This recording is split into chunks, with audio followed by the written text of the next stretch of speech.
Hello प्यारे बच्चों, कैसे हो आप सभी। मैं आपकी रीना मैम आप सभी का आपके अपने चैनल ज्ञान गंगा 6 to 12 में स्वागत करती हूँ। और जैसा कि आप सब जानते हैं कि मैं इस चैनल पर आप सभी को कक्षा छठी से लेकर के कक्षा 12वीं तक की हिंदी को मैं आप सभी को पढ़ाती हूँ।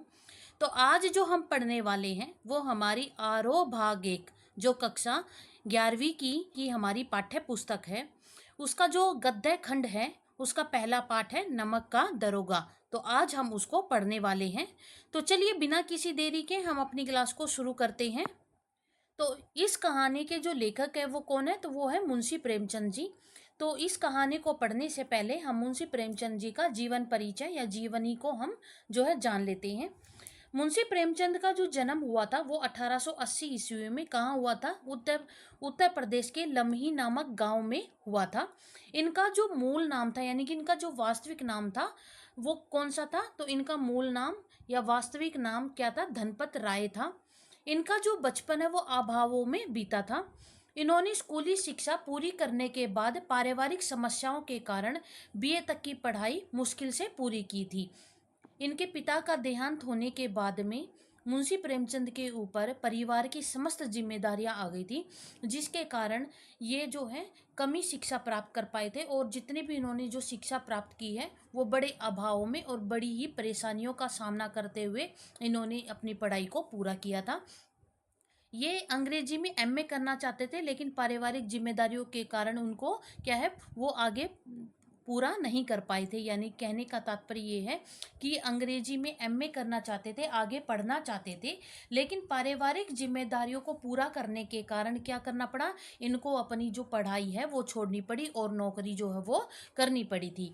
गांधी जी के असहयोग आंदोलन में सक्रिय होने के कारण यानी कि जो गांधी जी के द्वारा असहयोग आंदोलन चलाया गया था उनमें इन्होंने क्या किया, उसमें उसने इन्होंने भागीदारी की, अपना सहयोग किया, जिसके कारण इन्होंने क्या किया, सरकारी नौकरी से त्यागपत्र दे दिया, अर्थात अपनी जो सरकारी नौकरी है उसको इन्होंने क्या कर दिया, छोड़ दिया था।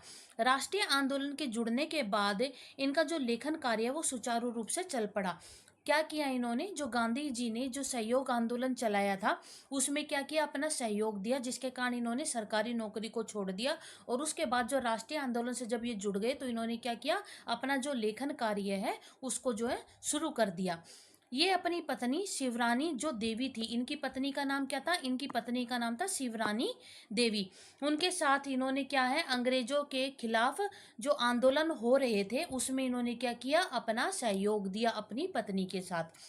इनके जीवन का जो राजनीतिक संघर्ष है इनकी रचनाओं में सामाजिक संघर्ष बनकर सामने आया है, जिसमें जीवन का यथार्थ और आदर्श दोनों ही मिलता है। क्या इस पंक्ति का अर्थ ये है कि इनके जीवन में इन्होंने अपने जीवन में जिस भी संघर्षों का जो अंग्रेजों के खिलाफ जितने भी आंदोलन हो रहे थे उनमें इन्होंने क्या किया था, सक्रिय रूप से भाग लिया था। तो उन्हीं का ही कि भाग लेते वक्त, उन आंदोलनों में भाग लेते वक्त इनका जो राजनीतिक संघर्ष रहा है उसमें इन्होंने क्या किया, अपनी रचनाओं में उसको उभारा है। समाज में जिस प्रकार का संघर्ष चल रहा था उन सभी को इन्होंने क्या किया, अपनी रचनाओं में उभारा है। उस समय जीवन का जो यथार्थ चित्रण था, जीवन की जो सच्चाई थी, समाज का जो वास्तविक जो चित्र था, वो जो समाज में जो परिस्थितियां चल रही थी उन सभी को इन्होंने क्या किया है, अपनी रचनाओं के माध्यम से उभारा है। तो इनका जो निधन यानी कि इनका जो देहांत हुआ था, इनकी जो मृत्यु हुई थी वो कब हुई थी, इनकी मृत्यु 1935 ईस्वी में हुई थी। तो इन्होंने कौन कौन सी रचनाएं लिखी हैं, इनकी रचनाओं से संबंधित जो तथ्य हैं चलिए हम उनको भी पढ़ लेते हैं। प्रेमचंद का जो साहित्य संसार है वो क्या है, अत्यंत विस्तृत है। यानी कि जो प्रेमचंद है उन्होंने काफ़ी सारा अपना साहित्य लिखा है, काफ़ी सारी उन्होंने रचनाएं लिखी, जिसमें नाटक आते हैं, निबंध आते हैं, इनमें उपन्यास आएंगे, कहानियाँ आएंगी। तो ये इस तरीके से इनका जो साहित्य है वो बहुत ही बड़ा विशाल है। ये हिंदी कथा साहित्य के शिखर पुरुष माने जाते हैं। यानी कि हिंदी साहित्य में ये उच्च कोटि के जो है लेखक माने जाते हैं। इनकी रचनाएं कौन कौन सी हैं, इनके उपन्यास जो महत्वपूर्ण उपन्यास है वो कौन कौन से हैं, सेवा सदन, प्रेमाश्रय, रंगभूमि, निर्मला, कायाकल्प, गबन, प्रेमचंद और गोदान, जो ये गोदान उपन्यास है, ये इनका सबसे महत्वपूर्ण, सबसे प्रमुख जो उपन्यास हम कह सकते हैं तो वो है। इनके कहानी संग्रह कौन से? संग्रह क्या होता है? जिसमें कहानियों को इकट्ठा करके जो प्रकाशित किया जाता है, जिसे जिसे पुस्तक के जरिए या यूं कहे, जब इनकी जितनी सारी कहानियां हैं उन कहानियों का जब एक में संकलन करके, एक में इकट्ठा करके जब उनको प्रकाशित किया जाता है तो उनको क्या कहते हैं? हम कहानी संग्रह कहते हैं। तो इनका जो कहानी संग्रह वो कौन सा है? सोजे वतन, मानसरोवर जो 8 खंडों में प्रकाशित हुआ था, और गुप्त धन। ये जो सोजे वतन है, ये कहानी संग्रह इनका सबसे महत्वपूर्ण कहानी संग्रह माना जाता है। कहते हैं कि जो इनका सोजे वतन जो कहानी संग्रह है, उसमें क्या था? देश प्रेम की भावना, राष्ट्र प्रेम की भावना, देशभक्ति की जो भावना, वो सबसे ज़्यादा हमें इसमें देखने को मिलती है। जिसके कारण अंग्रेजों ने इसको क्या कर लिया था? क्यों? जब हम किसी भी रचना को पढ़ते हैं तो उस रचना में जो भाव होते हैं वो कहीं ना कहीं मनुष्य के मन पर अपनी छाप छोड़ते हैं। तो ये जो सोजे वतन था, ये देशभक्ति से भरा हुआ जो कहानी संग्रह हम कह सकते हैं, जिसका प्रभाव जनता पर भी दिखाई दे रहा था। उनमें भी जो क्रांति का भाव है, देश प्रेम का भाव है, वो निखर के आ रहा था, वो उभर के आ रहा था। जिसके कारण अंग्रेजों ने इन मुंशी प्रेमचंद के जो सोजे वतन जो कहानी संग्रह है उसको क्या कर लिया? जब्त कर लिया, उसको अपने अधिकार में कर लिया। और क्या कहा? उसको मुंशी प्रेमचंद को आगे और रचनाएं ना लिखने के लिए उनके ऊपर क्या कर दिया? प्रतिबंध लगा दिया। इससे पहले जो मुंशी प्रेमचंद से थे, वो किस भाषा में लिखते थे? तो वो उस समय पे उर्दू भाषा में अपना लेखन कार्य करते थे। और किस नाम से वो लिखते थे? नवाब राय के नाम से। किससे?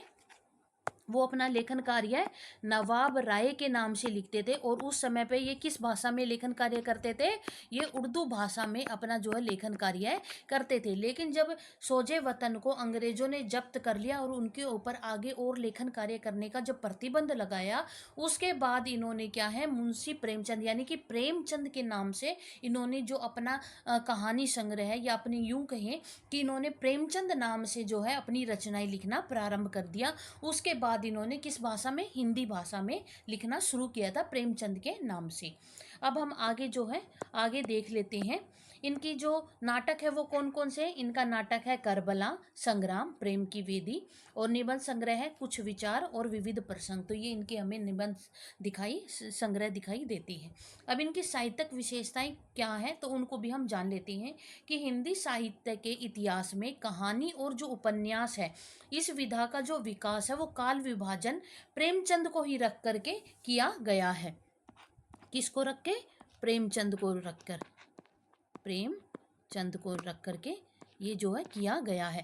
कहने का तात्पर्य कि हिंदी साहित्य का जो हमारा इतिहास है, जो 400 वर्षों पुराना जो हमारा ये साहित्य है, इसका जो कहानी और जो उपन्यास है उसका जब विभाजन किया गया था तो उनको जो है मुंशी प्रेमचंद को केंद्र में रखकर, क्योंकि उस समय जो मुंशी प्रेमचंद थे वो हमारे प्रमुख कहानीकार, प्रमुख उपन्यासकार, प्रमुख लेखक माने जाते थे, तो उन्हीं को ही केंद्र में रख करके ये कहानी और उपन्यास की विधाओं का जब विभाजन किया गया तो उन्हीं के आधार पर रखा गया। पहले आया था मुंशी प्रेमचंद्रोत्तर, पहले यानी कि मुंशी प्रेमचंद से पहले की जो उपन्यास आ गए वो उसमें रखा गया कि प्रेमचंद्रोत्तर।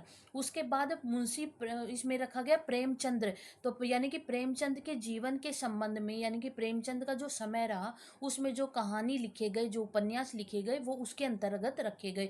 प्रेमचंद्रोत्तर यानी कि प्रेमचंद्र के बाद के, यानी कि मुंशी प्रेमचंद का जो जीवन समय रहा उसके बाद जो कहानी, नाटक, उपन्यास लिखे गए वो प्रेमचंद्रोत्तर में की श्रेणी में रखे गए। तो इस प्रकार से प्रेमचंद को केंद्र में रख करके कहानी और उपन्यास की जो विधाएं थी उसका काल विभाजन किया गया है। वस्तुतः प्रेमचंद ही पहले कहानीकारक थे जिन्होंने कहानी और उपन्यास विधा को क्या? कल्पना और रोमानियत के धुंधले से निकाल करके यथार्थ की ठोस जमीन पर प्रतिष्ठापित किया था। यानी कि मुंशी प्रेमचंद से पहले जो भी कहानियां लिखी जाती थी, जो भी उपन्यास लिखे जाते थे, उसमें कहीं ना कहीं हमें कल्पना ज़्यादा दिखाई देती थी और रोमानियत ज़्यादा दिखाई देती थी। लेकिन मुंशी प्रेमचंद ने उन कहानियों को, उन उपन्यासों को किससे? यथार्थ से जोड़ा, सच्चाई से जोड़ा। जमी सच्चाई में यानी कि कहे तो समाज में जो वास्तविक चित्र हमें जो दिखाई देते हैं, समाज की जो स्थिति दिखाई देती है या उस समय जो सच्चाई थी, वही जो है मुंशी प्रेमचंद ने कहानी और उपन्यासों में दिखाई दिया है। इसमें कल्पना का थोड़ा सा भी अंश हमें इनमें दिखाई नहीं देता है। यथार्थ की जमीन से जुड़कर जो कहानी है वो क्या किस्सा गोसाई तक सीमित ना रह करके पढ़ने पढ़ाने की परंपरा से भी जुड़ गई। उससे पहले जो थी कहानियाँ क्या होती थी, सुनाई जाती थी। हम जब बचपन में थे कहानियाँ सुनते थे तो कहानियाँ क्या है, सुनाई जाती थी। लेकिन जब मुंशी प्रेमचंद ने इन कहानियों को यथार्थ जीवन से जोड़ा तो इसको क्या है, इन कहानियों को हम क्या है फिर हम पढ़ने लग गए, दूसरों को पढ़ाने लग गए, तो उस परंपरा से ये जुड़ गई। इसमें उनकी हिंदुस्तानी भाषा अपने पूरे ठाठ बाट और राज्य स्वरूप में के साथ आई है। मुंशी प्रेमचंद ने अपनी कहानी में, नाटक में, अपने उपन्यासों में, अपने निबंध में जिस भाषा का प्रयोग किया है वो भाषा हमारे वो कहे तो कि जो हमारी जो जन भाषा थी, यानी कि हमारे समाज के लोग जिस भाषा का प्रयोग करते थे उसी भाषा का प्रयोग जो है मुंशी प्रेमचंद जी ने अपनी रचनाओं में किया है। उसमें अगर उन्होंने अपनी रचनाओं में अगर किसी को किसान पात्र की भूमिका प्रदान की है तो किसान जो उस समय पे जिस भाषा का प्रयोग करते थे उनको उसी भाषा में उसका प्रयोग किया गया है। अगर कोई पढ़े लिखे व्यक्ति का रूप चित्रित किया गया है या किसी पढ़े लिखे पात्र को दर्शाया गया है तो पढ़े लिखे लोगों के द्वारा जिस भाषा का प्रयोग किया जाता था उसी भाषा में उस भाषा का प्रयोग किया गया है, उसी भाषा का प्रयोग किया गया है। तो इस तरीके से इन्होंने जो समाज में जो हमारे जन में जो साहित्य भाषा चल रही थी, हमारे सामान्य जन में जो भाषा प्रचलित थी उसी भाषा का प्रयोग जो है मुंशी प्रेमचंद ने अपनी रचनाओं में किया है। आगे देखते हैं कि इनका प्रारंभिक कथा साहित्य कल्पना, संयोग और रोमानियत के ताने बाने से बुना गया, लेकिन एक कथाकार के रूप में इन्होंने क्या किया, लगातार अपना विकास किया, यानी कि लगातार वो आगे बढ़ते रहे और पंच परमेश्वर जैसी कहानी और सेवा सदन जैसे उपन्यासों के साथ सामाजिक जीवन को कहानी का आधार बनाने वाले यथार्थवादी कलाकार के अग्रदूत के रूप में सामने आए। यानी कि जो इनकी पंच परमेश्वर जो कहानी है, सेवा सदन जो इनका उपन्यास है, उसमें सामाजिक जीवन को यानी कि समाज के जीवन को आधार में बना करके जो समाज की सच्चाई थी, समाज की उस समय पे जो परिस्थिति थी, जो दशा थी, उसी का ही इन्होंने क्या किया, उसी को ही अपना आधार बना करके कहानी का, अपने साहित्य का आधार बना करके ये क्या है जनता के सामने उसको लेकर के आए थे। यथार्थवाद के भीतर की आदर्शोन्मुखी यथार्थवाद से आलोचनात्मक यथार्थवाद तक की विकास यात्रा प्रेमचंद ने की है। यानी कि उन्होंने जो समाज में जो परिस्थितियां जो गंभीर थी या जिनका जो प्रथाएं बहुत ही मतलब जो प्रथाएं चल रही थी बुरी, हम कहें जिनको कुप्रथाएं कह सकते हैं, कुप्रथाएं जो चल रही थी उनका इन्होंने आलोचना भी की है, उसकी निंदा भी की है। तो इस तरीके से ये नहीं है कि इन्होंने उसको मतलब उसका सहयोग दिया है, समाज में जो परिस्थितियां चल रही थी उसको उभार कर उसकी विशेषताएं जाहिर की नहीं, जो चीज़ जिस स्थिति में बदलाव लाना था उसमें उसने क्या किया है, उसकी आलोचना दिखा करके, उसकी निंदा करके उसमें कहीं ना कहीं बदलाव लाने की भी कोशिश की है।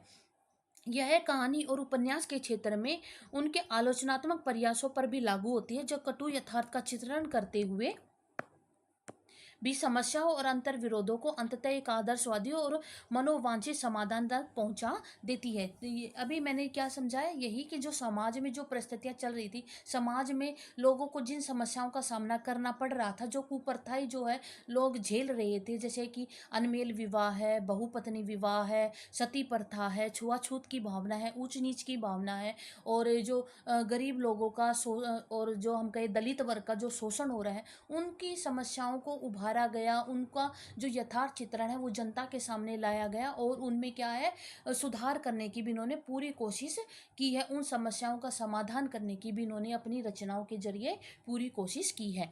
सेवा सदन, प्रेमाश्रय आदि जो उपन्यास है और पंच परमेश्वर, बड़े घर की बेटी, नमक का दरोगा आदि कहानियाँ ऐसी ही है जिसमें इन्होंने उन समस्याओं का समाधान करने की पूरी कोशिश की। बाद की रचनाओं में वे कटु यथार्थ को भी प्रस्तुत करने में किसी तरह का समझौता नहीं करते हैं यानी कि जो समाज में जो परिस्थितियाँ हैं उनका जैसी परिस्थितियाँ थी, जो समस्याएँ जिस रूप में उभर के आ रही थी, इन्होंने उसका उसी रूप में दर्शा करके उनकी क्या है कटी आलोचना करते हुए, कड़ी निंदा करते हुए एक पल भी नहीं सोचा है। वो जैसी थी उनका वैसा ही जो है लोगों के सामने उसको दर्शाने की पूरी कोशिश इन्होंने की है। गोदान उपन्यास, पूस की रात, कफन आदि कहानियाँ इसके जो है प्रमुख उदाहरण हम कह सकते हैं। साहित्य के बारे में प्रेमचंद का कहना है कि साहित्य वह जादू की छड़ी है, यानी कि जादू की वह लकड़ी है जो पशुओं में, ईंट पत्थरों में, पेड़ पौधों में भी विश्व की आत्मा का दर्शन करा देती है। कहने का तात्पर्य है कि जो ये हमारा साहित्य है जिसमें हमारी सभी विधाएं आती हैं, नाटक आते हैं, उपन्यास आते हैं, जीवनी आती है, रेखा चित्र आते हैं, साक्षात्कार आते हैं, संस्मरण आते हैं, यात्रा वृतांत आते हैं, रिपोर्टाज आती हैं, जितने भी हमारी जो विधाएं हैं वो सभी किसके अंतर्गत आती हैं, वो सभी साहित्य के अंतर्गत आती है। और मुंशी प्रेमचंद ने कहा है कि जो ये हमारा साहित्य है वो एक ऐसी जादू की छड़ी है, वो एक ऐसी जादू की लकड़ी है, जैसे कि हम किसी एक जादू की छड़ी से घुमा करके हम किसी को भी कुछ भी बना देते हैं। उसी तरह जैसे कि आपने नाटकों में, फिल्मों में देखा होगा कि जादू करके लोग किसी को कुछ भी बना देते हैं। तो यही कहा है कि जो साहित्य है एक ऐसी जादू की लकड़ी है जो ईंटों में, पत्थरों में, पशुओं में, पेड़ पौधों में भी क्या है विश्व की आत्मा का दर्शन करा देती है, यानी कि उनको मतलब सजीव बना देती है, उनमें प्राण भी ला देती है। इस तरीके का इन्होंने ये जो कथन है साहित्य के बारे में मुंशी प्रेमचंद जी ने कहा है। अब हमारी जो कहानी है वो कौन सी है, नमक का दरोगा। तो चलिए हम इस कहानी को पढ़ते हैं कि इस कहानी में आखिर मुंशी प्रेमचंद ने क्या कहा है। कि जो नमक का दरोगा है वो प्रेमचंद की बहुचर्चित कहानी है। बहुचर्चित मतलब बहुत ही प्रसिद्ध कहानी है, जो आदर्शोन्मुख और यथार्थवाद का एक मुकल्लम उदाहरण है। यानी कि कहें कि एक सच्चाई को उभारती हुई ये जो रचना है, ये जो कहानी है वो हमें दर्शाती है कि किस तरीके से जो सच्चाई है, यानी कि धन के ऊपर किस प्रकार से जीत होती है, उस समय पे किस प्रकार भ्रष्टाचार चल रहा था, तो उन सभी की सच्चाई को उभारने के लिए जो नमक का दरोगा कहानी है वो क्या एक उदाहरण है। ये इसमें कहा गया है। यह कहानी धन के ऊपर धर्म की जीत है। इस कहानी का क्या है उद्देश्य कि ये जो कहानी है वो किसके ऊपर है, धन के ऊपर सत्य की विजेता है। कि किस प्रकार पैसे के ऊपर, धन दौलत के ऊपर जो धर्म है वो किस प्रकार से अपनी जीत हासिल करता है। धन और धर्म को क्रमशः सद्वृत्ति और असद्वृत्ति, बुराई और अच्छाई, सत्य और असत्य कहा जा सकता है। धन को हम क्या कह सकते हैं, सद्वृत्ति कह सकते हैं, बुराई कह सकते हैं, असत्य कह सकते हैं। और जिस प्रकार असत्य पर सत्य की जीत होती है, बुराई पर अच्छाई की जीत होती है, असद्वृत्ति पर सद्वृत्ति की जीत होती है, उसी प्रकार धन के ऊपर सत्य की जीत होती है। तो ये इसमें कहा जा सकता है। कहानी में इसका जो प्रतिनिधित्व क्रमशः कौन करते हैं, पंडित अपोलोदीन और मुंशी जो हमारे कौन थे, वंशीधर, ये नामक जो पात्र है इस कहानी का क्या है प्रतिनिधित्व करते हैं। कहने का तात्पर्य है कि जो पंडित अपोलोदीन है और मुंशी वंशीधर है, ये इस कहानी के कौन है, प्रमुख पात्र हैं।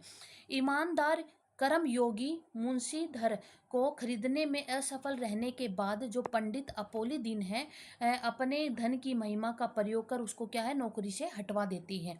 कि इस कहानी में क्या है कि जो मुंशी वंशीधर है वो कैसा है, ईमानदार है, कर्मयोगी है, मतलब अपने कर्म को पूरी ईमानदारी से करता है।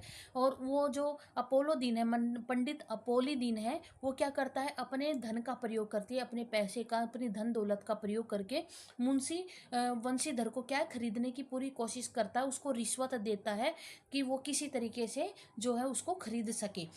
लेकिन वो क्या होता है कि जो पंडित अपोलोदीन होता है वो ऐसा कर पाने में क्या हो जाता है, असफल हो जाता है, जिसके कारण वो जो है मुंशी वंशीधर को नौकरी से हटवा देते हैं। लेकिन अंततः सत्य के आगे उनका सिर झुक जाता है।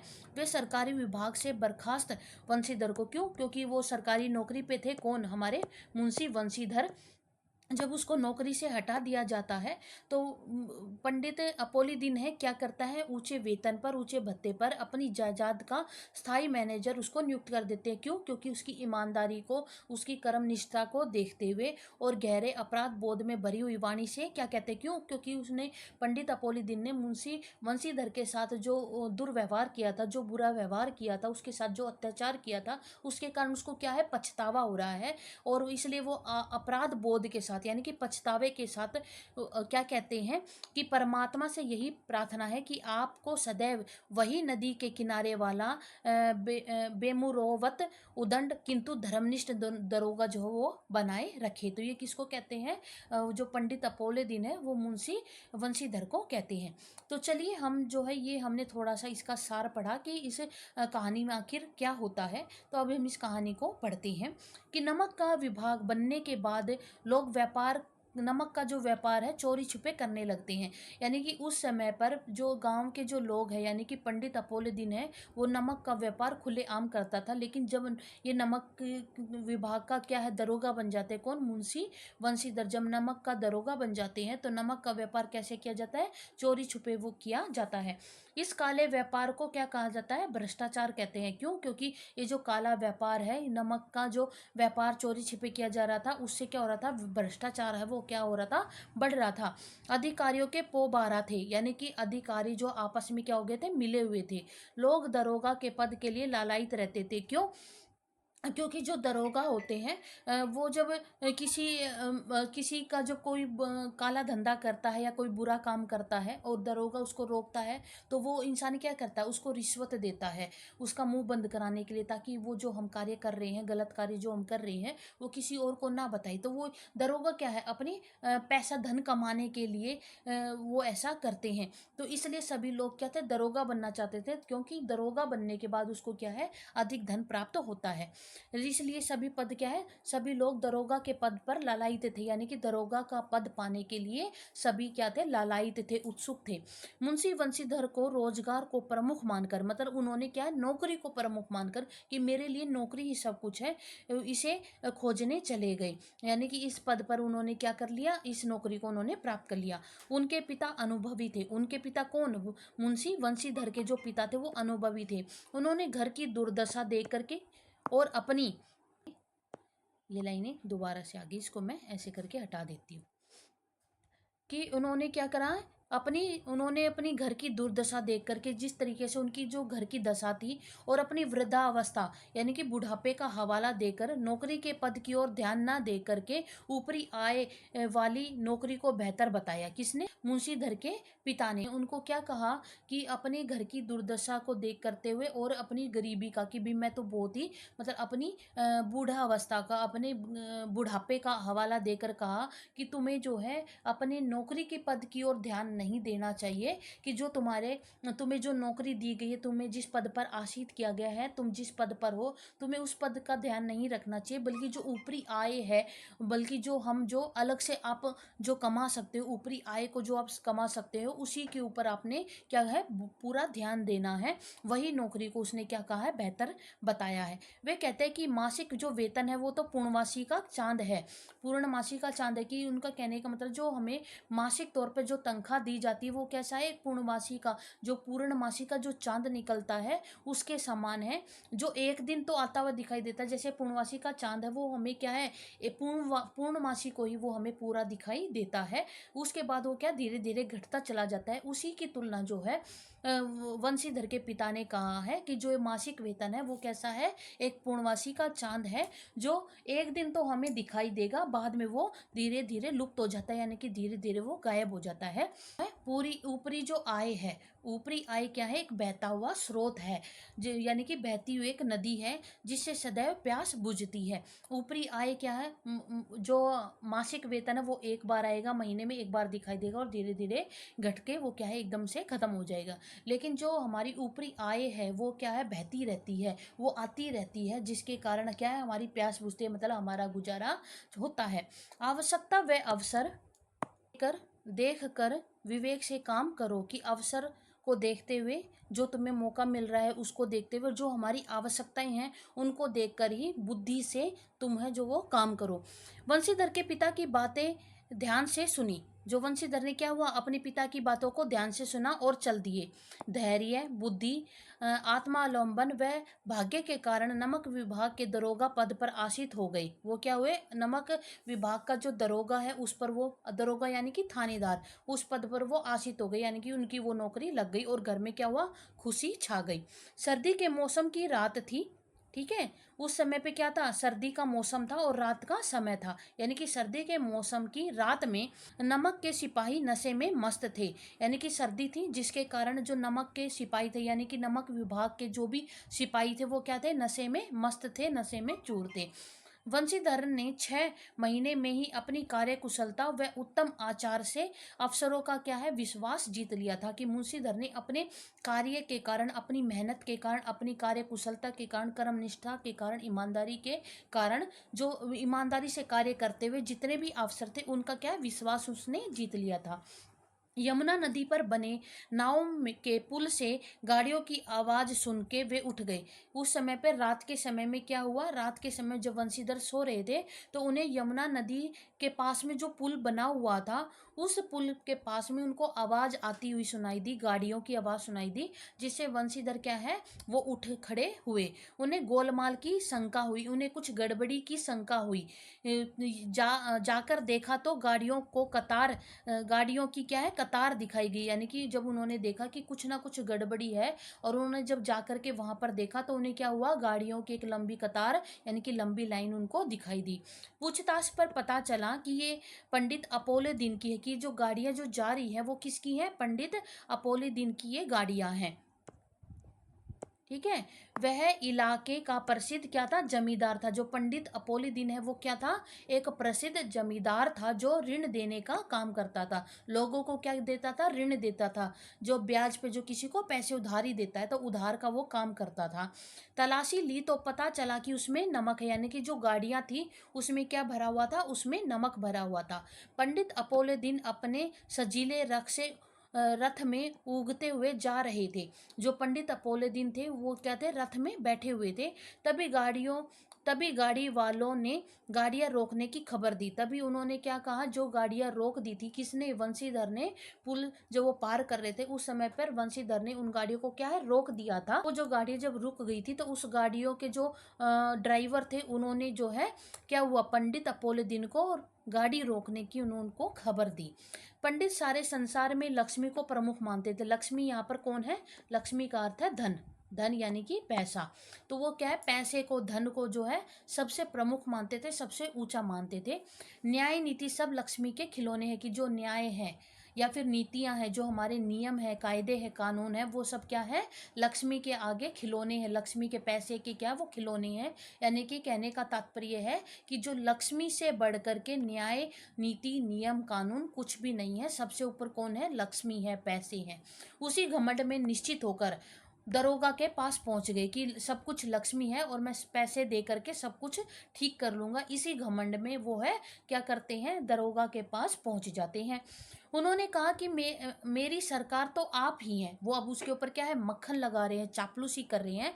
कि उन्होंने कहा कि मेरी सरकार तो आप ही हैं, आपने व्यर्थ में कष्ट क्यों किया, आपने मतलब क्या कहा, व्यर्थ में जो है ये कष्ट, ये दुख, ये क्यों उठाया, मैं आपकी सेवा में स्वयं ही आ रहा था। मतलब उसका कहने का तात्पर्य है कि जब मुंशीधर ने उसकी गाड़ियों को रोक दिया तो उन्होंने सोचा कि मुंशीधर ने जो गाड़ियां रोकी है वो पैसे कमाने के कारण ही रोकी है, यानी कि वो उससे रिश्वत लेना चाहता है।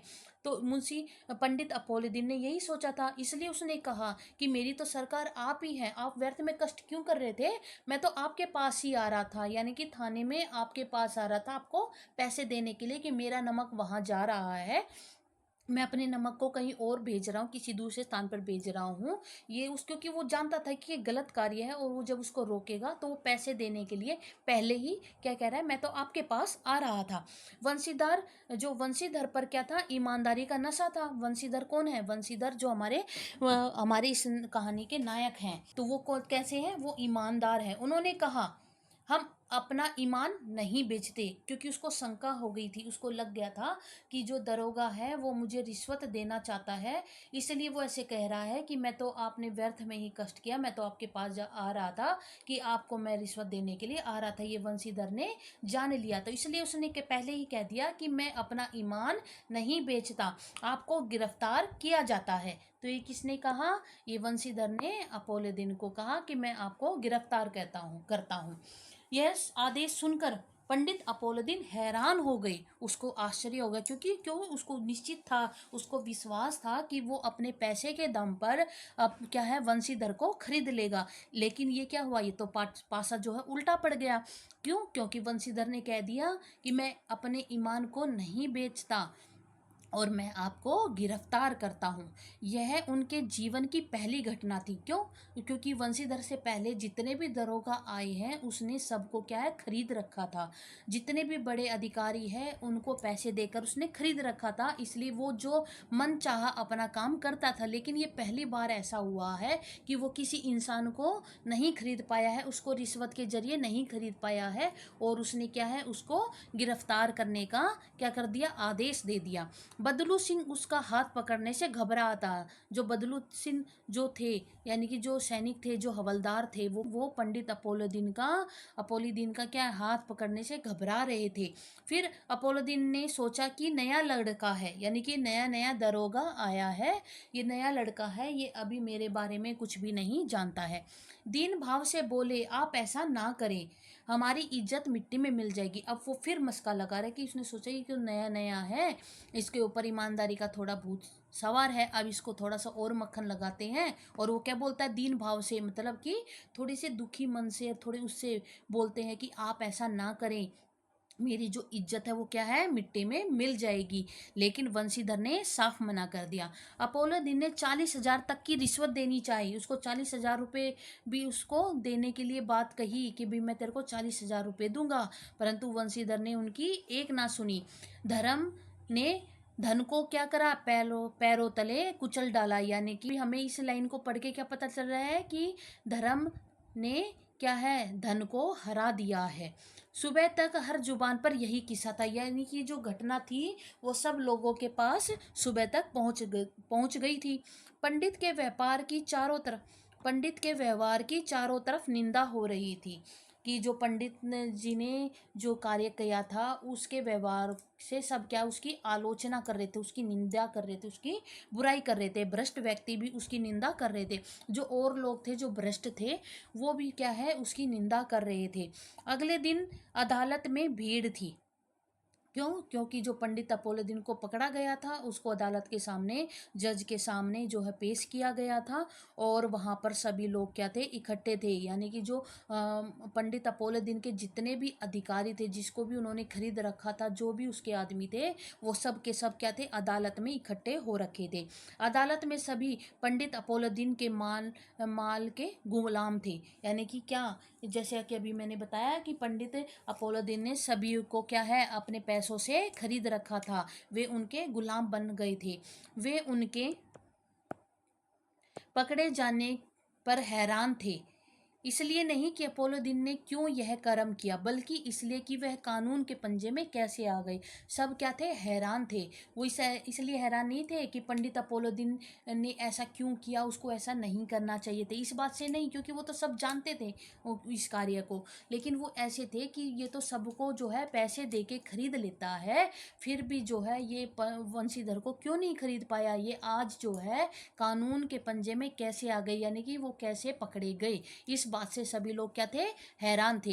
इस आक्रमण को रोकने के लिए वकीलों की पूरी फौज तैयार थी। यानी कि पंडित अपोलोदीन ने जितने भी वकीलों को खरीद रखा था वो सभी के सभी जो है उनके फेवर में, यानी कि यूं कहे कि जो पंडित अपोलोदीन ने जितने भी वकीलों को खरीद रखा था वो सभी के सभी उनकी मदद के लिए वहां पर पहुंच गए थे। न्याय के मैदान में धर्म और धन के युद्ध में ठन गया। यानी कि एक तरफ क्या हो गया, धन, और एक तरफ धर्म, तो दोनों क्या है मैदान में एक दूसरे के सामने खड़े थे।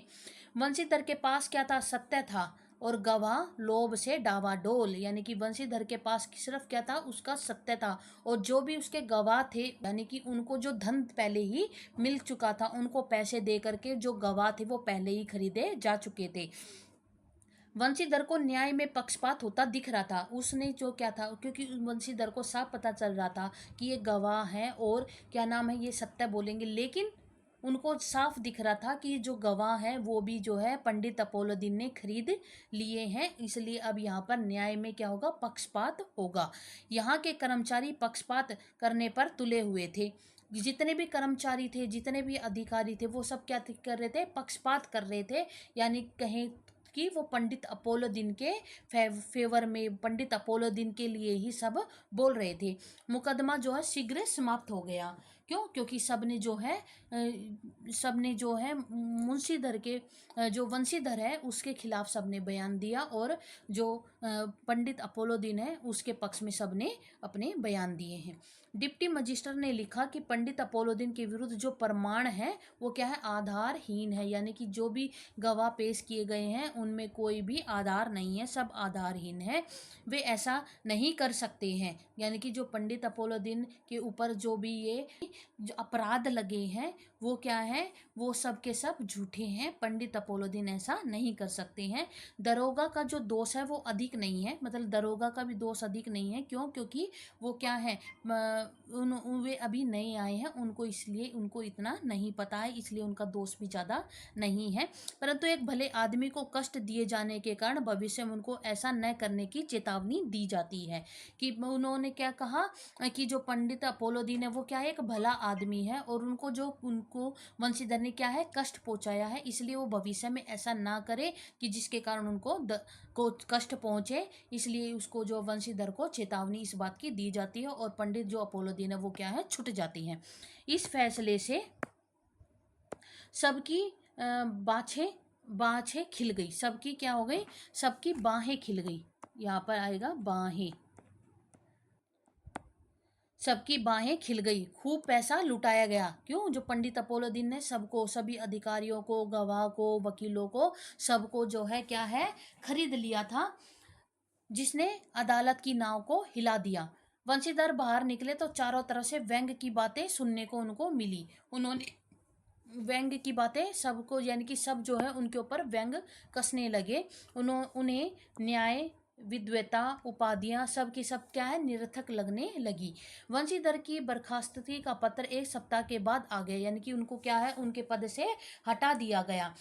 उन्हें कर्तव्य परायणता का दंड मिला। उन्होंने जो अपनी ईमानदारी दिखाई थी, जो उन्होंने कर्म निष्ठा से अपने सब काम किए थे, उसका उनको क्या है, दंड मिल गया। दुखी मन से वो क्या हो गए, घर से चले आए। क्यों? क्योंकि उनकी नौकरी जो है चली गई, उनको नौकरी से हटा दिया गया, जिसके कारण उनको क्या हुआ, बहुत ही दुख हुआ। उनके पिता खूब बड़बड़ाए, मतलब उनके पिता ने भी उनको बहुत ही जली कटी सुनाई। यह अधिक ईमानदार बनता है, जी चाहता है तुम्हारा और अपना सिर फोड़ लूं। उन्हें अनेक कठोर बातें उन्होंने कही। यानी कि जो मुंशीधर के पिता है उन्होंने भी उनको बहुत ही ज़्यादा सुनाया। माँ की तीर्थ यात्रा की आशा मिट्टी में मिल गई। कि जो उनकी माता की जो आथा, यानी कि जो माँ की इच्छा क्या थी कि वो तीर्थ यात्राएं करेगी, जगह जगह पवित्र स्थानों पर जाएगी और अपनी यात्रा करेगी। लेकिन उनकी जो आशाएं हैं वो भी क्या हो गई, मिट्टी में मिल गई। क्यों? क्योंकि वंशीधर की नौकरी चली गई। पत्नी कई दिनों तक मुंह फुलाए रही। उसकी जो पत्नी है वो भी उससे नाराज रही, और कई दिनों तक उसने भी उससे मुंह फुलाए रखा, उसे बातें नहीं की। आगे देखते हैं। 1 सप्ताह के बाद अपोलोदीन सजे रथ पर बैठकर मुंशीधर के घर पहुंचे। वृद्ध मुंशी ने उनकी क्या की, चापलूसी करने लगे। जो मुंशीधर के जो पिता थे वो अपोलोदीन जब उसके घर पर आए तो उसकी क्या करने लगे, चापलूसी करने लगे, और उसके सामने अपने पुत्र को कोसने लगे, मतलब अपने पुत्र की बुराई करने लगे। अपोलोदीन ने उन्हें ऐसा करने से रोका और कहा कि कुल तिलक और पुरुषों की कीर्ति उज्जवल करने वाले संसार में ऐसे कितने धर्मपरायण मनुष्य हैं जो धर्म पर अपना सब कुछ अर्पण कर सकते हैं। जब अपोलो दिन है मुंशीधर के जो है वंशीधर के घर गए तो उसके जो पिता थे उसने क्या किया, उसकी बहुत ही चापलूसी की, और अपने बेटे को यानी कि वंशीधर को बहुत ही बुरा भला कहा, उसकी बुराइयां की। लेकिन अपोलोदीन ने क्या कहा, उसको रोक दिया और कहा कि अपने कुल तिलक यानी कि जो उनका घर का जो चिराग है, यानी कि अपना बेटा है, जो पुरुष होते हैं वो अपनी कीर्ति को उज्जवल करने, मतलब अपने गर्व को उज्जवल करने वाले, अपने परिवार का नाम रोशन करने वाले ऐसे हैं। जो कितने ही लोग हैं जो अपने धर्म प्राण के कारण, मतलब अपने धर्म पर क्या अडिग रहते हैं, अपनी ईमानदारी पर, अपने कर्म पर जो अडिग रहते हैं, निष्ठावान रहते हैं, जो अपने धर्म के कारण अपना सब कुछ भी क्या है, न्योछावर कर देते हैं। उन्हें वंशीधर से कहा कि आप खुशामद ना समझिए। उन्होंने वंशीधर से क्या कहा कि जो मैं आपके बारे में ये अच्छी बातें बोल रहा हूँ इसको मेरी खुशामद ना समझिए, कि मैं आपके ऊपर मक्खन नहीं लगा रहा हूँ। आपने मुझे परास्त कर दिया, आपने मुझे परास्त कर दिया, मतलब हार गया। वंशीधर जो मुंशी जो हमारे पंडित अपोलो दीन है, वो भले ही अदालत में जीत गए, लेकिन उन्हें कहीं ना कहीं इस बात का अफसोस हो रहा था कि उसने जो है वंशीधर के साथ क्या है, बुरा किया है। वो उनकी ईमानदारी को, निष्ठता को देखते हुए क्या हो गए, उन पर मंत्र मुग्ध हो गए। उनको उनकी ईमानदारी, उनकी जो धर्मपरायणता थी, उनका जो ईमानदारी से वो जो कार्य कर रहा था, वो उसके मन में कहीं ना कहीं उसको अच्छा लगा। और जिसके कारण उसको जो है पंडित अपोलो दीन को कहीं ना कहीं अपने आप के ऊपर मतलब क्या है, ग्लानि उसको महसूस हो रही थी। और वो उसकी क्या है, प्रायश्चित करना चाहते थे। जिसके कारण उसने कहा कि वंशीधर से उसने कहा कि आप खुशामद ना समझिए, आपने मुझे क्या है, परास्त कर दिया, आपने मुझे हरा दिया। वंशीधर ने सोचा कि उसे अपमानित करने आए हैं।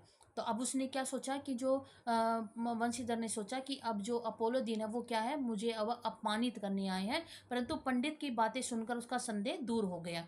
कि उस पंडित की बातें सुनकर क्या हो रहा था, वंशीधर को लग रहा था कि ये तो मुझे अपमानित करने आए हैं, मुझ पर व्यंग करने आए हैं। लेकिन जब उसने उनकी पूरी बातें सुनी, तो उनके मन में जो संदेह था वो क्या हो गया, अब दूर हो गया। उन्होंने क्या कहा कि आपकी उदारता है तो आज्ञा दीजिए। अब वो पंडित वंशीधर से, जो पंडित अपोलो दीन है, प्यार से, सम्मान से, उसको इज्जत देते हुए कहते हैं कि अगर आपकी उदारता, उदारता किसको होता है, जिसका बड़ा दिल होता है ना, जो उदार व्यक्ति होता है, तो अगर आपकी उदारता हो तो मुझे आज्ञा दीजिए। यानी कि मैं कुछ कहना चाहता हूँ, आप मुझे उसको कहने की मुझे आप आज्ञा दीजिए।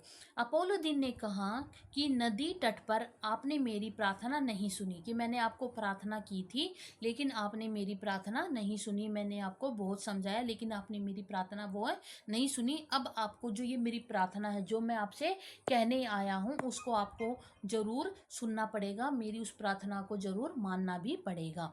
उसने एक क्या करा, स्टैम्प पेपर निकाला और पद स्वीकारने के लिए प्रार्थना की। मतलब वो जो है पंडित अपोलो दीन जो है वंशीधर को क्या है, नौकरी पे रखना चाहते हैं। उसने एक स्टैम्प पेपर निकाला जिसके ऊपर प्रार्थना थी। यानी कि उसने एक पद स्वीकार, मतलब एक ज्वाइनिंग लेटर जिसको हम बोलते हैं, नियुक्ति पत्र, वो उसने निकाला और कहा कि आपको ये जो पद है, यानी कि जो नौकरी है, वो आपको अब करनी पड़ेगी।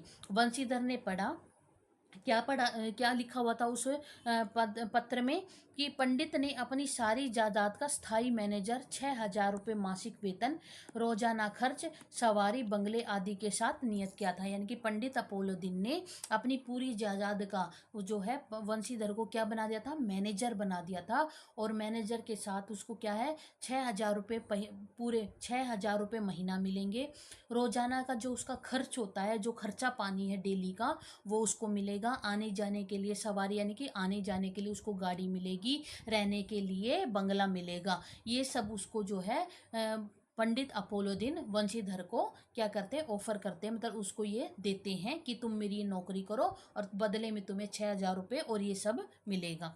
वंशीधर ने कांपते स्वर में कहा कि मैं इस पद के योग्य नहीं हूँ। वंशीधर ने क्या कहा कि मैं इस पद के योग्य नहीं हूँ। ऐसा महान कार्य के लिए बड़े अनुभवी व्यक्ति की जरूरत है, कि आप जो मुझे जिस पद पर रखना चाहते हो, मैं उस पद के योग्य नहीं हूँ। इसके लिए तो कोई अनुभवी व्यक्ति जो इस पद के लायक है, मैं इस पद के लायक नहीं हूँ।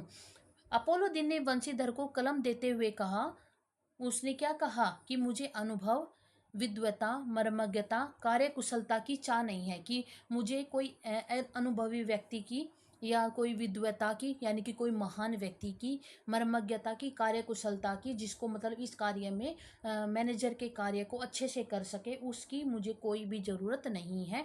परमात्मा से यही प्रार्थना है कि आप सदैव वही नदी के किनारे वाला बेमुरोवत, उदंड, कठोर, जिस तरीके से आपने जो है उस समय पर बिल्कुल कठोर थे, उदंड थे, अपनी ईमानदारी पे बिल्कुल अडिग थे, उसी तरीके का, और परंतु धर्मनिष्ठ, अपने धर्म पर बना हुआ ही मुझे दरोगा चाहिए।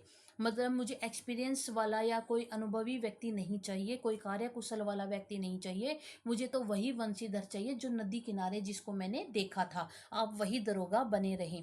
वंशीधर की आंखें डबडबा गई, यानी कि उसकी जो आंखें हैं वो क्या है, भरी आई, और उसकी आंखों में आंसू आ गए। उन्होंने कांपते हुए हाथों से मैनेजरी के कागज पर क्या कर दिए, हस्ताक्षर कर दिए। अपोलो दिन ने फिर उनको क्या है, गले लगा लिया। इस कहानी में हम क्या देखते हैं, ये कहानी पढ़ने के बाद हमें क्या पता चला कि बेशक से उस समय पर जो पंडित अपोलो दीन अदालत में जीत गया था और वंशीधर क्या है, हार गया था, लेकिन अंत में आखिरकार किसकी जीत हुई, वंशीधर की जीत हुई, उसके धर्म की जीत हुई, उसकी ईमानदारी की जीत हुई। ईमानदारी के आगे, धर्म के आगे जो पैसा है, जो दौलत है, वो सब क्या है, हार गई। तो ये सब है इस कहानी में हमने सब जाना। तो चलिए अब इस कहानी से संबंधित जो हमारे प्रश्न हैं, अब हम उनको भी पढ़ लेते हैं, उनको भी समझ लेते हैं। कहानी का कौन सा पात्र आपको सर्वाधिक प्रभावित करता है और क्यों करता है? तो इस प्रश्न का उत्तर क्या होगा कि इस कहानी में जो सबसे ज़्यादा हमें प्रभावित करता है, तो कौन करता है, वंशीधर हमें जो है सबसे ज़्यादा प्रभावित करता है। क्यों करता है? वह ईमानदार है, शिक्षित यानी कि पढ़ा लिखा है, कर्तव्य प्राण, अपने कर्तव्य का पूरी निष्ठा के साथ क्या करता है, पालन करता है, धर्मिष्ठ है, अपने धर्म पर बना रहता है। उसके पिता उसे बेईमानी का पाठ पढ़ाते हैं। उसके पिता क्या कहते हैं कि जो हमारी तुम्हें क्या है, अवसर और आवश्यकता के अनुसार ही मौके का फ़ायदा उठाना चाहिए। तो तुम्हें जो है ऊपरी आय पर ध्यान देना चाहिए, अपने पद पर ध्यान नहीं देना चाहिए। इस तरीके से उसका पिता क्या है, उसको बेईमानी का पाठ पढ़ाता है। घर की दैन्य दशा का क्या है, हवाला देता है। जिस तरीके से उसकी घर की जो दैन्य स्थिति थी उसका हवाला देता है। परंतु इस सब का क्या है, ईमानदारी पर, परंतु इस सब का जो वंशीधर की ईमानदारी पर कोई भी प्रभाव नहीं पड़ता है। वह कैसा है, स्वाभिमानी है। वंशीधर कैसा है, स्वाभिमानी है। अदालत में उसके खिलाफ गलत फैसला किया गया, परंतु उसने स्वाभिमान को अपने नहीं खोया।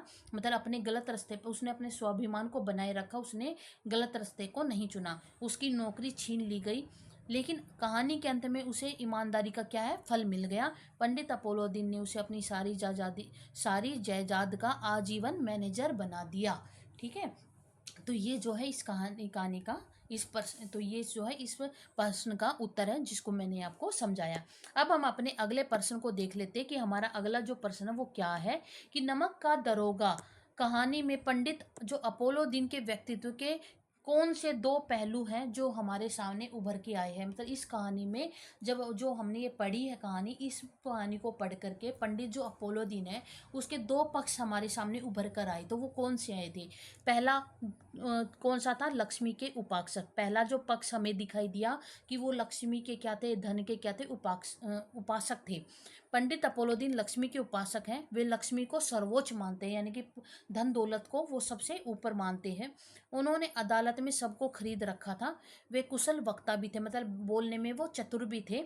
वाणी और धन से उन्होंने सबको अपने वश में कर रखा था। इसी कारण वे नमक का अवैध व्यापार यानी कि अवैध धंधा यानी कि अवैध व्यापार वो करते थे।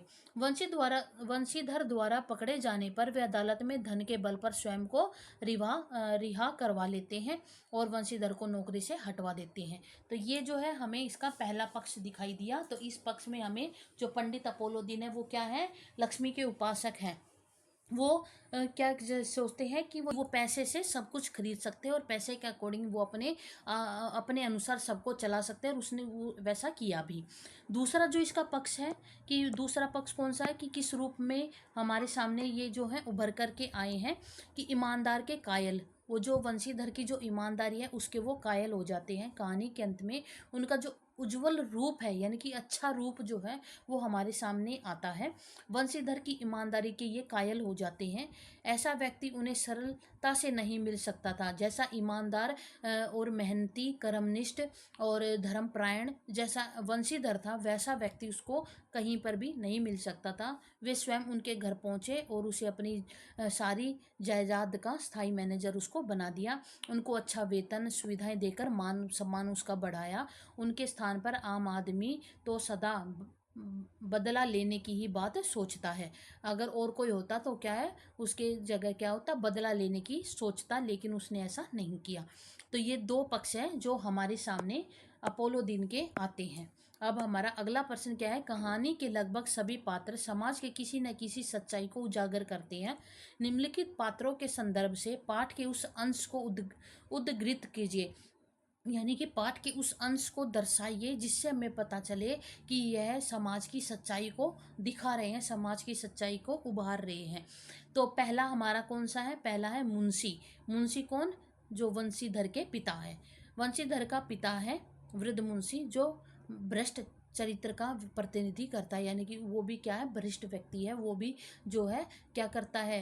अपनी ईमानदारी को बेचने की बात करता है वंशीधर से, कि वो भी अपनी ईमानदारी को बेच दे और ऊपरी आय पर ध्यान दे, और वो क्या है? बेईमानी का रास्ता उसको दिखाता है।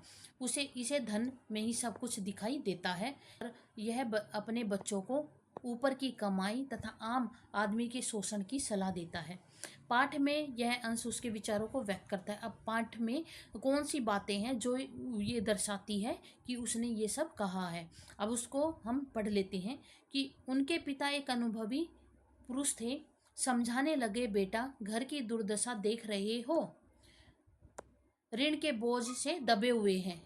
लड़कियां हैं वह घास फूस की तरह बढ़ती चली जाती हैं। मैं कगारे पर का वृक्ष हो रहा हूँ, न मालूम कब गिर पड़े। अब तुम्हें घर के मालिक मुख्तार हो, नौकरी के ओहदे की ओर ध्यान मत देना, यह तो पीर का मजार है। ठीक है, उसने क्या कहा कि जो अपने घर की स्थिति देखो, और ये जो हमारी जो लड़कियां हैं वो क्या है? घास फूस की तरह, जैसे घास फूस जल्दी बढ़ जाती है उसी तरीके से ये बढ़ रही है। मैं कगारे का वृक्ष हो रहा हूँ, मतलब मैं तो एक वृद्ध हो चुका हूँ और मुझे नहीं पता कब मेरी मृत्यु हो जाए, मालूम ना मालूम कब मैं गिर पड़ूं, तो मतलब कि कब मेरी मृत्यु हो जाए। अब तुम ही घर के मालिक मुख्तार हो, मतलब तुम ही घर के प्रमुख हो। नौकरी के ओहदे की ओर ध्यान मत देना, कि तुम्हें जो नौकरी मिली हुई है उसकी तरफ ध्यान मत देना, यह तो पीर का मजार है। कि जैसे पीर का मजार होता है वैसे ये तुम्हारी नौकरी है। निगाह चढ़ावे और चादर पर रखनी है, कि जैसे पीर का मजार होता है उस पर जो चढ़ावा चढ़ता है, उस पर जो चादरें चढ़ती है, तुम्हें उसके ऊपर ध्यान देना है, ना कि मजार पर। ऐसा काम ढूंढना जहाँ कुछ ऊपरी आय हो, मतलब जहाँ से रिश्वत मिलती रहे, जहाँ से ऊपर की कमाई होती रहे। मासिक वेतन तो कैसा है? पूर्णमासी का चांद है, जो एक दिन दिखाई देगा और घटते घटते लुप्त हो जाएगा। जो मासिक जो वेतन यानी कि जो महीने की जो कमाई आती है वो कैसी है? पूर्णमासी का चांद है, जो एक दिन तो दिखाई देगी लेकिन धीरे धीरे क्या वो खत्म हो जाएगी। लेकिन ऊपरी आय क्या है? ऊपरी आय बहता हुआ स्रोत है, बहती हुई झरना है, बहती हुई नदी है, जिससे सदैव प्यास बुझती है। वेतन मनुष्य देता है, इसी से उसमें वृद्धि नहीं होती। कि जो वेतन होता है वो कौन देता है? मनुष्य देता है, इसलिए उसमें उसकी वृद्धि नहीं होती। लेकिन जो ऊपरी आय है, ऊपरी कमाई है, वो कौन देता है? ईश्वर देता है, इसी से उसकी बरकत होती है। तुम स्वयं विद्वान हो, तुम्हें और क्या समझाऊं? इस विषय में विवेक की बड़ी आवश्यकता है। मनुष्य को देखो और अवसर को देखो, ठीक है, उसके उपरांत जो उचित समझो वही करो। गरजने वाले आदमी के साथ कठोरता करने से लाभ ही लाभ है। जो गरजते हैं उसके सामने थोड़ी सी क्या है? जो गरजने वाले हैं, यानी कि जो क्या करते हैं, गिड़गिड़ाते हैं, उन लोगों के साथ थोड़ी कठोर बनोगे तो उसमें लाभ ही लाभ है। लेकिन बेगरज को दाव पर पाना जरा कठिन है। इन बातों को निगाह में बांध लो। यह मेरी जन्म भर की कमाई, की मैंने जिंदगी भर में जो सीखा है वही मैं तुम्हें बता रहा हूँ। वे बेटे द्वारा रिश्वत न लेने पर उसकी पढ़ाई लिखाई को व्यर्थ भी मानते हैं। कि जब उसका बेटा ईमानदार है और वो क्या है, जो रिश्वत नहीं लेता है, तो वो उसकी पढ़ाई को क्या है कि पढ़ा लिखा, जो इसने जो भी पढ़ा लिखा वो सब क्या है? बेकार गया। पढ़ना लिखा सब अकारण गया। तो ये सब जो हमने पढ़ा है, इससे हमें क्या पता चलता है कि जो वंशीधर है, उसके जो वृद्ध मुंशी हैं, उसके जो पिता हैं, वो क्या है? उसको बेईमानी का पाठ पढ़ाता है और उसको बेईमानी के रास्ते पर चलने की सलाह भी देता है, जो आज हमारे समाज में ये परिस्थिति बनी भी हुई है। अब दूसरा पक्ष है वकील का। अब हम वकील को देख लेते हैं कि वकील समाज के उस पेशे का प्रतिनिधित्व करते हैं जो सिर्फ अपने लाभ की फिक्र करते हैं। कि आजकल जो वकील हैं वो भी कैसे हैं? वो सिर्फ अपना ही लाभ करने की सोचते हैं। उन्हें न्याय अन्याय से कोई मतलब नहीं है। ये जो सच्चाई है ये आज के वकीलों की दिखाई गई है। उन्हें धन से ही मतलब होता है। अपराधी के जीतने पर भी वे प्रसन्न होते हैं। वकीलों ने यह फैसला सुना और उछल पड़े। जैसे कि अपराधी के जीतने पर वो प्रसन्न होते हैं। जैसे अपोलो दिन है, जब वो क्या हो गया, रिहा हो गया, अपोलो दिन जीत गया, तो उस पर क्या हो गया, जो वकील है वो भी क्या है, खुशी के मारे उछल पड़ते हैं। स्वजन बांधुओं ने रुपयों की लूट की। उसके जितने भी बंधु बांधु थे, किसके, अपोलो दिन के जो प्रियजन थे, उन्होंने क्या करी, पैसों की लूट करी, यानी कि पैसों से सब कुछ खरीद लिया। उदारता का सागर उमड़ पड़ा। उनकी लहरों ने अदालत की नावें तक हिला दी। मतलब जितनी भी उन्होंने क्या करा, पैसा इतना बहाया है, वकीलों को, उच्च अधिकारियों को इतना खरीद लिया कि उसने क्या, अदालत की नाव को ही, अदालत को ही पूरा हिला करके रख दिया। मतलब अदालत को ही पूरा खरीद लिया। वकीलों ने नमक के दारोगा को चेतावनी तक दिलवा दी। जो वकील थे, उन्होंने क्या करा, क्यों, क्योंकि वह अपोलो दिन ने वकीलों को भी खरीद लिया था, इसलिए अपोलो दिन ने क्या है, वंशीधर को ये चेतावनी दिला दी कि यद्यपि नमक के दरोगा मुंशी वंशीधर का अधिक दोष नहीं है, लेकिन यह बड़े खेद की बात है कि उसकी उदारता और विचारहीनता के कारण एक भले मानस को झेलना पड़ा, यानी कि भले मानस को उसका दुख उठाना पड़ा। नमक के मुकदमे की बड़ी हुई नमक हलाली ने उसके विवेक और बुद्धि को क्या कर दिया था, भ्रष्ट कर दिया था। भविष्य में उसे होशियार रहने के लिए कहा गया। तो ये सब जो है, हमें आज की जो परिस्थितियां हैं, आज के जो हमारा समाज है, उसमें जो ये परिस्थितियां चल रही है, उसको जो है उजागर किया गया है। अब शहर की जो भीड़ है, शहर की भीड़ का क्या इसमें कहा गया कि शहर की भीड़ तमाशा देखने का ही काम करती है। उन्हें निंदा करने और तमाशा देखने का बस मौका मिलना चाहिए। उनकी कोई विचारधारा ही नहीं होती। जिस तरीके से जैसी हवा चलती है, वो उसी के अकॉर्डिंग ही वैसी बातें करते हैं। अपोलो दीन की गिरफ्तारी पर शहर की भीड़ की प्रतिक्रिया देखिए। जब अपोलो दीन को क्या है, पकड़ा जाता है, तब उस समय पर भीड़ ने, यानी कि शहर की भीड़, यानी कि शहर के लोगों ने क्या बातें कही थी, दुनिया सोती थी, दुनिया सोती थी पर दुनिया की जीभ जागती थी। सवेरे देखिए तो बालक वृद्ध सबके मुंह पर यही बात थी, सुनाई देती थी। जिसे देखिए वही पंडित जी के इस व्यवहार पर टीका टिप्पणी कर रहा था कि जब अपोलो दिन को पकड़ा जाता है, तो वो उसको क्या करते हैं, सब उसकी बुराइयां करती हैं, वो निंदा की बौछारें मान लो हो रही हो, इतनी बुराइयां कर रहे थे हर कोई, कि ऐसा लग रहा था जैसे निंदा की बुराइयां हो रही, बौछारें हो रही हो, मतलब बारिश हो रही हो, मानो संसार से अब पापी का पाप ही कट जाएगा, इतनी बुराइयां हो रही थी। पानी को दूध के नाम से बेचने वाला ग्वाला, कल्पित रोज रोज नामचे भरने वाला अधिकारी वर्ग, रेल में बिना टिकट सफर करने वाला बापू लोग, जाली दस्तावेज बनवाने वाले सेठ और साहूकार, ये सब के सब देवताओं की भांति गर्दनें चला रहे थे।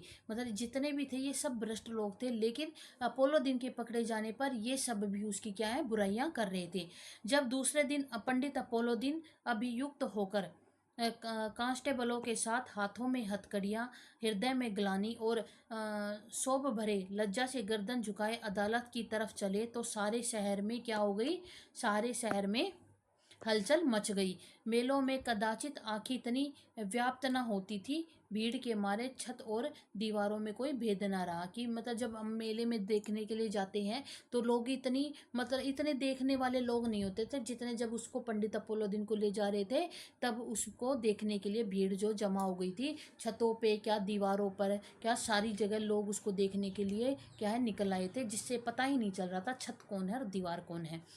ठीक है, तो ये हमारे प्रश्न का अब उत्तर हो गया। अगला है कि निम्नलिखित पंक्तियों को ध्यान से पढ़िए। हमें जो ये पंक्तियां दी गई हैं पाठ की, इस पंक्तियों को हमने पढ़ना है कि नौकरी के ओहदे की ओर ध्यान मत देना, यह तो क्या है, पीर का मजार है।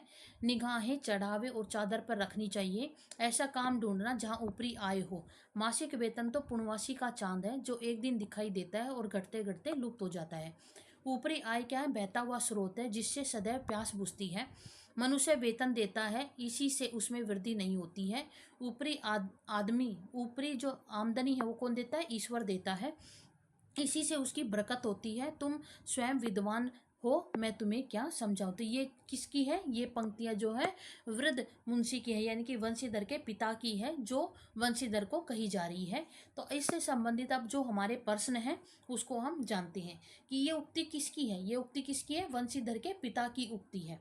मासिक वेतन तो पूर्णवासी का चांद क्यों कहा गया है, तो क्यों कहा गया है? मासिक वेतन को पूर्णमासी का चांद कहा गया है क्योंकि यह तो महीने के में एक बार ही दिखाई देता है और उसके बाद क्या होता है, घटता चला था। जिस प्रकार पूर्णमासी के दिन जो है हमें पूरा चांद दिखाई देता है और फिर उसके बाद धीरे धीरे धीरे धीरे घटता हुआ जब अमावस्या आती है तो उस समय पर वो दिखाई ही नहीं देता है, उसी प्रकार से महीने की जो ये कमाई है वो भी ऐसी होती है, एक बार आती हुई दिखाई देती है और फिर धीरे धीरे धीरे क्या है, खत्म होती चली जाती है। वेतन भी एक बार पूरा आता है और खर्च होते होते क्या महीने तक समाप्त हो जाता है, तो इसलिए इसको पूर्णवासी का चांद कहा गया है। क्या आप एक पिता के इस वक्तव्य से सहमत है? जो पिता ने अपने बेटे को जो ये बातें कही थी, तो ये पूछा गया है कि क्या ये उसने सही कहा है, कि इसका उत्तर क्या होगा? देखो, इसका उत्तर सब अपने अपने तरीके से देंगे। कोई तो इससे सहमत भी होगा और कोई असहमत होगा। तो हम जो है इसका उत्तर क्या लिखेंगे कि मैं पिता के इस वक्तव्य से सहमत नहीं हूँ। पिता का कर्तव्य क्या होता है? पिता का कर्तव्य होता है अपने पुत्र को सही रास्ते पर चलाना, उसको सही मार्ग दिखाना। परंतु यहाँ तो पिता ही स्वयं क्या हो गया, भ्रष्ट रास्ते पर चल रहा है, यानी कि वो खुद ही बेईमानी के रास्ते पर चल रहा है और अपने पुत्र को भी बेईमानी के रास्ते पर चलने के लिए कह रहा है। इसलिए हम जो है पिता के इस वक्तव्य से, इस वाक्य से सहमत नहीं है। क्यों? क्योंकि उसको ईमानदारी का पाठ पढ़ाना चाहिए, ईमानदारी के रास्ते पर चलने के लिए कहना चाहिए, लेकिन वो जो क्या है, बिल्कुल ही विपरीत कर रहा है। अगला प्रश्न क्या है? नमक का दरोगा कहानी के कोई और अन्य शीर्षक बताते हुए उसके आधार पर भी स्पष्ट कीजिए। ये नमक का जो दरोगा कहानी है, इसके हमें कोई और भी शीर्षक देकर बताना है। इस कहानी के और भी क्या शीर्षक हो सकते हैं? एक तो हो सकता है सत्य की जीत, ये भी इसका शीर्षक हो सकता है कि इस कहानी में सत्य शुरू में भी प्रभावी रहा और अंत में भी वंशीधर के सत्य के सामने अपोलो दिन को क्या होती है, हार माननी पड़ जाती है। तो ये जो है इस कहानी का शीर्षक हो सकता है। एक हो सकता है ईमानदारी, जो है ये शब्द भी ईमानदारी शीर्षक भी हो सकता है कि वंशीधर कैसा था, ईमानदार था। वह भारी रिश्वत से भी प्रभावित नहीं हुआ। क्यों? क्योंकि उसको 40,000 रुपये की रिश्वत दी जा रही थी, फिर भी उसने क्या कहा, वो अपना ईमानदार नहीं, उसने अपने ईमानदार को डगमगाने नहीं दिया, उसने अपने ईमान को बनाए रखा। उसको डगमगाने नहीं दिया। अदालत में उसको क्या हुई, हार मिली, नौकरी छूटी, परंतु उसने ईमानदारी को नहीं त्यागा। तो ये भी इसका जो है क्या हो सकता है, ये भी इसका शीर्षक हो सकता है। अंत में अपोलो दिन स्वयं उसके घर पहुंचा और उसके गुण के कारण उसको अपनी समस्त जायदाद का मैनेजर भी बना दिया। तो ये इसका जो है ईमानदारी शीर्षक भी हो सकता है। अगला प्रश्न देख लेते हैं कि इस कहानी का अगला प्रश्न, इस पाठ का अगला अगला प्रश्न क्या है। कहानी के अंत में अपोलो दिन ने वंशीधर को मैनेजर नियुक्त करने के पीछे क्या कारण हो सकते हैं? तर्क सही उत्तर दीजिए। आप इस कहानी का अंत किस प्रकार करते? अंत में हमने जैसे इस कहानी में पढ़ा था कि जो पंडित अपोलो दिन है उसने वंशीधर को क्या है, मैनेजर की नौकरी दे दी थी। अपनी जिस पूरी जायदाद का उसको स्थायी मैनेजर बना दिया था। 6,000 रुपये मासिक वेतन दिया गया उसको। उसको प्रतिदिन का रोजाना का जो खर्च है वो दिया गया, बंगला दिया गया, आने जाने के लिए गाड़ी दी गई, सब दिया गया। तो वंशीधर को ये सब क्यों दिया मैनेजर ने, तो इसका क्या कारण था, वो अब हमें इस कहानी के माध्यम से बताना है। कि कहानी के अंत में अपोलो दिन ने वंशीधर को मैनेजर नियुक्त किया। इसके कारण क्या हो सकते हैं कि अपोलो दिन स्वयं भ्रष्ट था, परंतु उसे अपनी जायदाद को संभालने के लिए ईमानदार व्यक्ति की जरूरत थी। वंशीधर उसकी दृष्टि में कैसा था, योग्य व्यक्ति था। एक कारण ये भी हो सकता है। दूसरा कारण क्या हो सकता है कि दूसरा कारण अपोलो दिन आत्मग्लानि से पीड़ित था, क्योंकि उसे पता था कि उसने जो किया वो गलत किया है और वंशीधर के साथ गलत हुआ है, जिसके कारण उसको क्या हो रहा था, आत्मग्लानि हो रही थी। उसको अपने करने पर पछतावा हो रहा था। उसे ईमानदार व कर्तव्यनिष्ठ व्यक्ति की नौकरी छीनने का भी दुख था कि ऐसे करने से जो वंशीधर की जो नौकरी है वो भी चली गई। और ठीक है, इसलिए उसने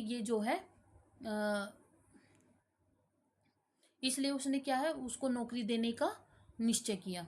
तो इस कहानी का अंत हम किस प्रकार करते, तो अगर मैं होती तो इस कहानी का अंत कैसे करती, तो वो हम देख लेते हैं कि मैं इस कहानी का अंत इस प्रकार करता या करती। ग्लानि से भरे अपोलो दीन वंशी के पास गए और वंशीधर के समक्ष यानी कि सामने ऊंचे वेतन के साथ मैनेजर पद पर देने का प्रस्ताव रखा, कि उसको मैनेजर का पद उसको देने के लिए बात कही। यह सुनकर वंशीधर ने कहा, यदि आपको अपने किए पर ग्लानि हो तो अपना जुर्म अदालत में कबूल कर लीजिए। तो अगर हम होते तो हम उसको क्या कहते हैं कि तुमने अगर अपने करने पर पछतावा हो रहा है तो अदालत में तुम क्या करो, अपना जो गुनाह है उसको क्या कर लो, कबूल कर लो। अपोलोदीन ने वंशीधर की शर्त मान ली। अदालत में सारी सच्चाई जो है जानकर वंशीधर को नौकरी पर रखने का आदेश दिया गया। वंशीधर सेवानिवृत्ति तक ईमानदारी पूर्वक नौकरी करते तो सेवानिवृत्ति के उपरांत अपोलोदीन ने वंशीधर को अपने समस्त कार्यभार के लिए मैनेजर नियुक्त कर लिया। हमने इस कहानी को अच्छे से पढ़ा, इसकी व्याख्याओं को अच्छे से पढ़ा, इस वीक में जो पर्सन थे उसको हमने बहुत अच्छे से समझा, पढ़ा। तो आज के लिए इतना ही। आज आपको मेरी वीडियो कैसी लगी मुझे कमेंट में ज़रूर लिख करके बताइएगा। अगर आपको मेरी वीडियो अच्छी लग रही है तो इसमें आप कमेंट भी कीजिए। अगर आपको किसी प्रकार का कोई डाउट है, कुछ समझ में नहीं आ रहा है, कोई पर्सन नहीं समझ में आ रहा है, तो उसको भी कमेंट में लिख करके बताइए, ताकि मैं उसको भी जो है अगली क्लास में अच्छे से और समझा सकूं। अगर आपको मेरी वीडियो अच्छी लग रही है तो इसको लाइक करें और ज़्यादा से ज़्यादा शेयर करें, ताकि आपके जैसे और भी जो स्टूडेंट हैं वो भी इन वीडियो का, इन क्लासेस का फ़ायदा उठा सके। अगर आप आज की इस क्लास का PDF चाहते हैं तो मेरे टेलीग्राम चैनल से जुड़े। इस वीडियो के डिस्क्रिप्शन में उसका लिंक दिया गया है। इस क्लास का PDF मैं वहाँ डाल दूँगी, तो वहाँ से आप इसका PDF जो है डाउनलोड कर सकते हैं। जो भी स्टूडेंट मेरे इस चैनल पे नए आए हैं तो वो हमारे ज्ञान गंगा 6 to 12 को ज्वाइन कर ले, उसको सब्सक्राइब कर ले, साथ ही साथ बेल आइकन को दबा करके ऑल के बटन को भी प्रेस कर ले, ताकि मैं जो भी नई वीडियो डालूँ उसका नोटिफिकेशन आप सभी तक सबसे पहले पहुँचे। तब तक के लिए धन्यवाद। Take care, bye bye.